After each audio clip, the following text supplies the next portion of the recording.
Aba, teka. 2026 na.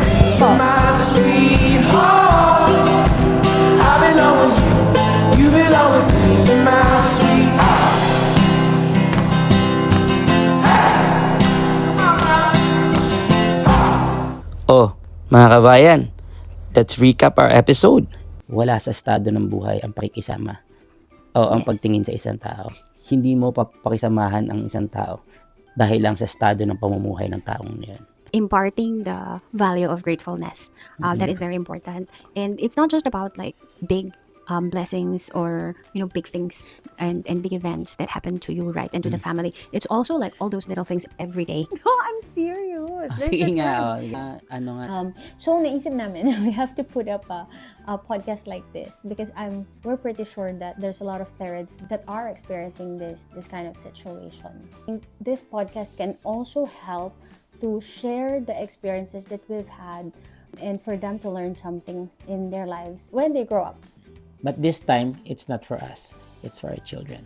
Yes. So we are doing this as a diary. Parent guilt is bad if it happens too often.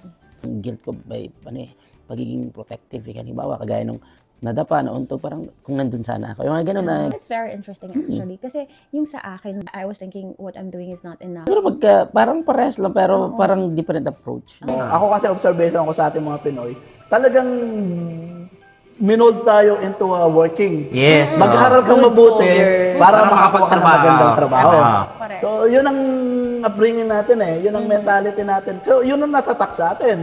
So, takot tayo ngayong mag-try ng business. Iba pala naman, Iba ang mga iba bata talaga. Iba ngayon ang pag-ano sa Hindi mga bata. pwede yung disiplina mo hindi sa mga hanggat bata. maaari Or na. baka kayo ang nag-iba. Ay, kasabihan sa mali pala yung gawa ko dun sa anak ko.